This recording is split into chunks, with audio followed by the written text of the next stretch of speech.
Hello everyone and welcome back to the channel. In this video today I'm back again with our reaction video, and this is to music genres uniquely popular in Australia, and this is by Solitude. So make sure you guys go subscribe to Solitude's channel. I did a reaction video to his top Australian songs and it's like a very good list, so I hope you guys enjoyed this video and let's get right into the video reaction. And I'm kind of interested to see kind of what genres there are that are uniquely popular that aren't really popular over here and in other parts of the world. Modern contemporary music plays a huge part in our culture, and of course the major players in this industry are the US and the UK. Although down here in Australia we have a smaller but strong industry that has actually birthed some of the biggest names in contemporary music. With our isolation from the rest of the Western world, we can have unique subcultures in our music pop up. It may be surprising to hear to the rest of the world that there are a few genres of music that are thriving in Australia yet remain untouched in America and England. Okay, this should be interesting. Here are the genres of music that I believe are uniquely popular in Australia. The first genre that is uniquely popular in Australia, and this is a bit of an obvious one, is Psychedelic Rock, with of course Tame Impala being major headliners. Australia has been leading the way in this genre for the past 10 years, with many of the highest quality exports, including the before mentioned Tame Impala, Pond, Psychedelic Porn Crumpets, and Psychedelic Rock is definitely big in the United Kingdom. I don't think it's as big now, but like it was big back in the day. But I don't know if that's uniquely popular in Australia. Maybe more recent if there's like a lot of acts coming out now, like Tame Impala is fairly new. And the Lizard Wizard, to name a few.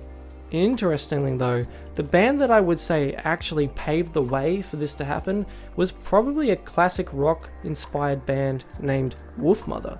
They released an album in 2005 that was massive all over the world and spawned a generation of classic rock revivalism in Australia. That's pretty cool. In hindsight, Wolfmother's derivativeness of Led Zeppelin wore off pretty quick. Kevin Parker came along with his similar influences to perfect the modern take on a classic sound and embedded the genre in Australian culture ever since. There were even points in the mid-2010s where it felt like every second local band in my hometown of Perth was a psych rock band, all wanting to follow the footsteps of Tame. It's starting to wear off locally a little bit, but there still seems to be a hunger nationally for the genre. The next uniquely popular genre in Australia I'd like to talk about is Reggae Rock, undoubtedly led by none other than controversial Sydney band Sticky Fingers. The origins of this subculture emerging are a little unclear, as at times it felt like Sticky Fingers popped out of nowhere, but one large factor I would attribute to the rise in this genre's popularity would be the abundance of Pacific Islanders moving to Australia. Over in New Zealand in particular, reggae rock is a staple of pop culture, and bands like 660 dominate the charts. Stiffy themselves have that... Okay, so there's definitely reggae rock in the United Kingdom, I'm pretty sure, but it's not really that popular. You don't really see it on the charts, but he said over there it's pretty popular and it's always in the charts. Connection with lead singer Dylan Frost coming from a Maori background. After they blew up in the early 2010s, everyone wanted to copy that unique blend of genres, with Ocean Alley being the next group to find a large fan base. In my home state of WA in particular, we have some other strong up-and-comers trying their hand at this genre, including Coterie, Great Gable, South Summit, Death by Denim, and Dice. Surf rock is also a huge genre in Australia, and once again, we are arguably leading the way around the world in this area. Yeah, surf rock, I believe there's like a sort of type of genre over in America and the United States, like California, I'm pretty sure. I've heard some that would probably fall under that definition, but it does kind of make sense due to Australia's like surfing culture. They have tons of beaches. Yeah, that definitely makes a lot of sense, surf rock, but that's not really big in the United Kingdom at all. It has been an interesting progression towards the surf rock boom in Australia. Ironically, I'd have to say the band that really made it happen here initially was not a surf rock band though, but they paved the way for this subculture to emerge, and that band would be Violent Soho.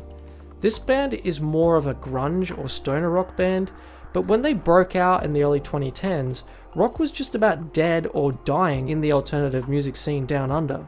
With the success of their song Covered in Chrome in particular, everyone wanted to be in a rock band again, and I think a lot of people went for the more simple alternative of surf/garage rock, which is easier to pick up and play in your garage. This saw the emergence of the likes of Dune Rats, Skeggs, The Chats, Hockey Dad, and more. Okay, as Now we far have as I'm the aware, I likes haven't of heard the any of these Boys people. and the Like, Terrys probably check carrying them that out. flag. Also, arguably Australia's biggest local band at the minute, Spacey Jane, could be considered surf rock. They seem to have taken a little bit more glossy indie rock direction lately, but their debut EP was pretty surf rock if you ask me. Okay, I do like this guy's videos, but I do kind of wish he played a bit of an example of surf rock, because I'm kind of thinking of, if you guys know the American group, they were kind of big in the 2010s called Shways. I think that's how you say it, like Shways. They kind of what I'm picturing, like laid back guitar, kind of just chilling, kind of just like chill vibes. That's kind of what I imagine surf rock to be. While Soho paved the way for surf rock, we saw another subgenre emerging in the rock scene, and that is one that I don't hear a lot of people talk of too much, but it is what I simply call Australiana. I'm thinking of making an in-depth video about this genre because I think it's a big part of our culture that is underappreciated. How I would define this is that it's sung in a thick Australian accent and describes Australian culture or surroundings. The main two acts that paved the way for this Australiana boom, in my opinion, were Courtney Barnett and the Smith Street Band. After these two blew up, we saw the likes of Luca Brasi, Bad Dreams, The Heartaches, and more recently Sly Withers gain noticeable fan bases. This is a thriving sound in local pubs and dive bars in particular, with middle-class suburban Aussies connecting with the sound. Moving away from the rock side of things, the Australian music industry has a large contingent of what I would call ethereal electronic music. Now, that could be described better by someone who knows about this type of music more than me, but I'm trying to describe the sort of music where it is predominantly synth, loop, and production based, with lots of reverb and spatial awareness. The two big names here are Flume and Rufus Du Sol.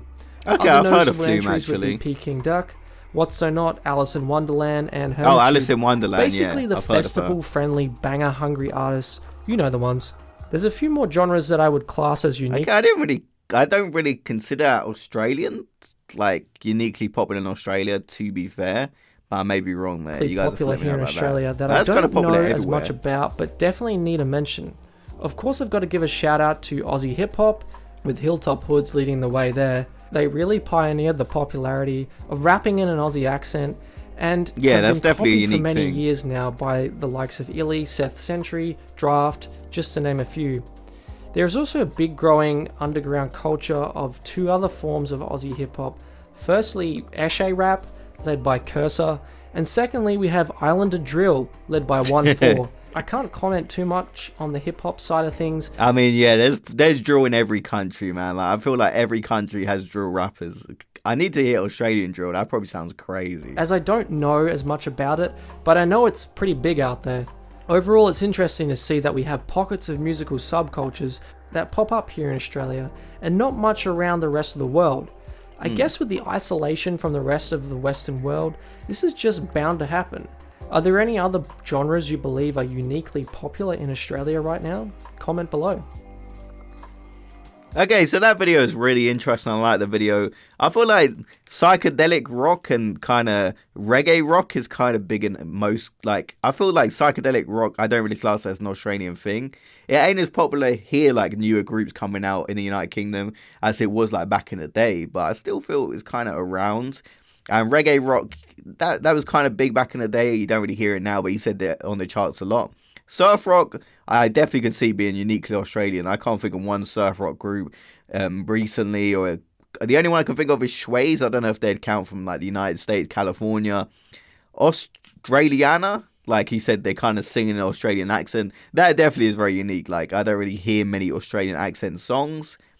And the electronica one, I'm not really sure. I kind of need to do some more research that, because I kind of see that as popular everywhere, the way you kind of describe Flume and Alice in Wonderland. I remember her. And Australian hip-hop, yeah, that's definitely very Australian, because I haven't heard an Australian hip-hop artist as far as I'm aware.